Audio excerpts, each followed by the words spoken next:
विगत 75 सालों की बात करें तो इतनी बदल गई है इंडियन ऑटोमोबाइल इंडस्ट्री।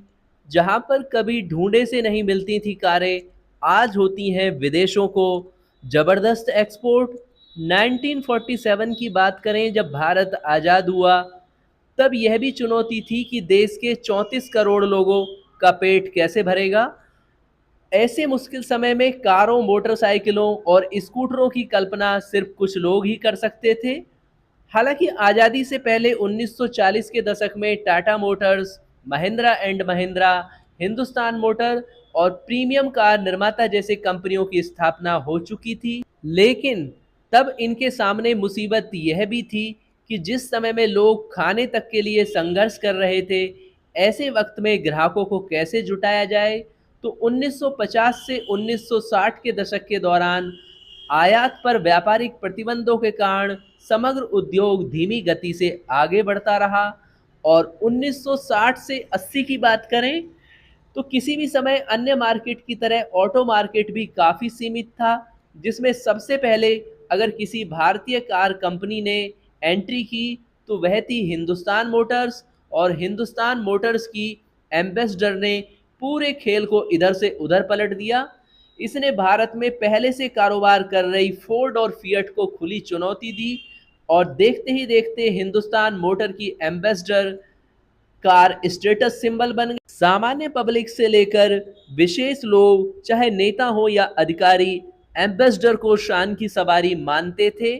और अपने एम्बेसडर मॉडल की बदौलत हिंदुस्तान मोटर्स ने भारतीय ऑटोमोबाइल्स बाजार में बड़ी हिस्सेदारी हासिल कर ली। लेकिन कुदरत का दस्तूर है, जो सूरज चढ़ता है वह ढलता भी है, यही दस्तूर है। और हिंदुस्तान मोटर्स के वर्चस्व को चुनौती दी गई मारुति द्वारा। हालांकि हिंदुस्तान मोटर्स का नाम दशकों तक भारतीय ऑटोमोबाइल इंडस्ट्री के आसमान पर चमकता रहा, और इसे सबसे पहले चुनौती 1980 के दशक के दौरान मिली, जब मारुति का रंग चढ़ा। 1981 में मारुति उद्योग लिमिटेड स्थापित हुई और 1983 में मारुति 800 को लॉन्च किया गया। यह वो कार थी जिसने भारतीय ऑटोमोबाइल मार्केट में क्रांति ला दी। इसने भारत की बहुत बड़ी आबादी का कार में सफ़र करने का सफ़र पूरा किया। यह इतनी सफल कार रही जितनी किसी कार के सफल होने की कल्पना की जा सकती है। इसके बाद आया 1991 यानी 1991, और उस समय तत्कालीन वित्त मंत्री ने दुनिया के लिए भारतीय बाजार के दरवाजे खोल दिए। उदारीकरण, निजीकरण और वैश्वीकरण यानी ग्लोबलाइजेशन से सबसे ज़्यादा फायदा अगर किसी को मिला तो वो थी ऑटोमोबाइल इंडस्ट्री।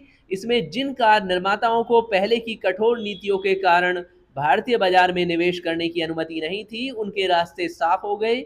और इसी दौरान लगातार हो रहे आर्थिक सुधारों के बीच हुंडई और होंडा जैसी प्रमुख मल्टीनेशनल कंपनियां भारत में आईं और ऑटो इंडस्ट्री के विस्तार में योगदान देने लगी।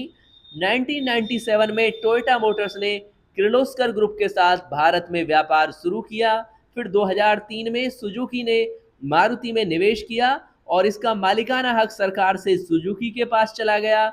ऐसे में साल 2000 से 2010 के बीच लगभग हर बड़ी कार कंपनी ने देश के विभिन्न हिस्सों में मैन्युफैक्चरिंग फैसिलिटी खड़ी कर दी। और इसी दौरान टाटा मोटर्स और महिंद्रा एंड महिंद्रा काफ़ी मजबूत हो चुकी थी। और टाटा मोटर्स ने 1998 में पहली पीढ़ी की सफारी 7 सीटर लॉन्च की, और महिंद्रा ने अपनी ऐतिहासिक एसयूवी स्कॉर्पियो को साल 2002 में लॉन्च किया। दोनों ही कंपनियों के लिए मॉडल गेम चेंजर साबित हुए, और 2000 के दशक की शुरुआत से ही मैन्युफैक्चरिंग बिजनेस में तेजी आने लगी। और इस अवधि में हालांकि कारों का निर्यात काफ़ी धीमा था।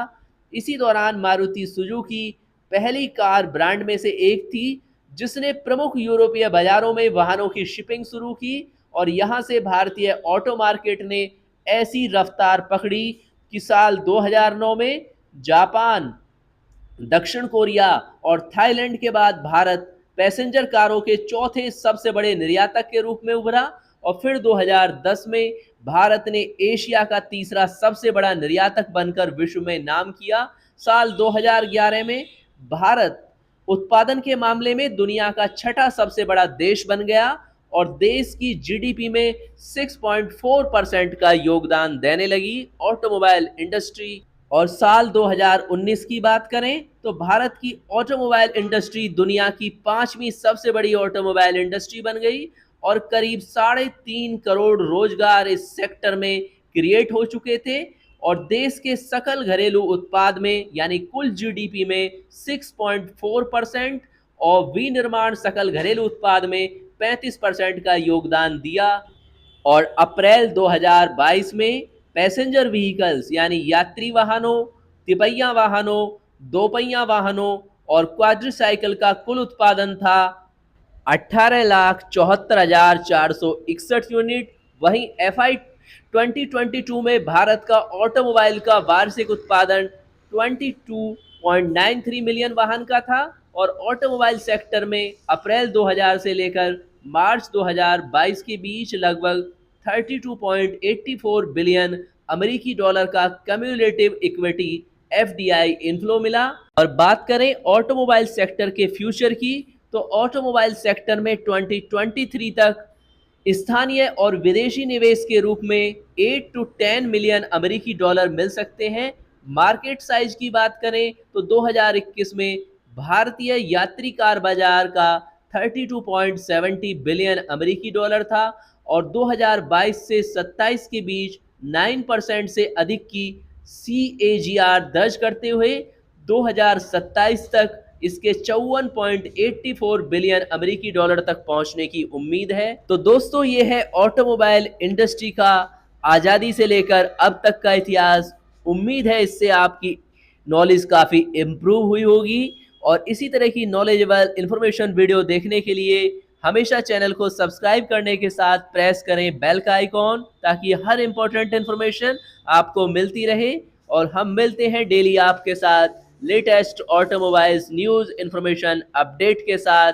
मिलते हैं नेक्स्ट न्यूज़ के साथ। नमस्कार दोस्तों, अगर आपकी भी कोई इंपॉर्टेंट क्वेरी है तो कमेंट्स में लिखते रहें और अगर आप भी चैनल के साथ एक्टिवली कनेक्ट होना चाहते हैं सभी सब्सक्राइबर के बेनिफिट के लिए अपने द्वारा यूज़ की जा रही किसी भी ब्रांड की गाड़ी के बारे में अपने एक्टिव एक्सपीरियंस चैनल पर शेयर करना चाहते हैं तो इंस्टाग्राम पर मैसेज कीजिए, हमारी टीम आपसे कांटेक्ट करेगी और आपकी इंफॉर्मेशन सभी सब्सक्राइबर के बेनिफिट के लिए चैनल पर शेयर की जाएगी। तो दोस्तों मिलकर आप बना सकते हैं एक्टिव कम्युनिटी सभी के बेनिफिट के लिए चैनल के साथ सहयोग करके। मिलते हैं नेक्स्ट अपडेट के साथ। नमस्कार दोस्तों, और अपनी किसी भी क्वेरी के लिए कमेंट्स बॉक्स में लिखना ना भूलें। आप चैनल से जो भी हेल्प लेना चाहते हैं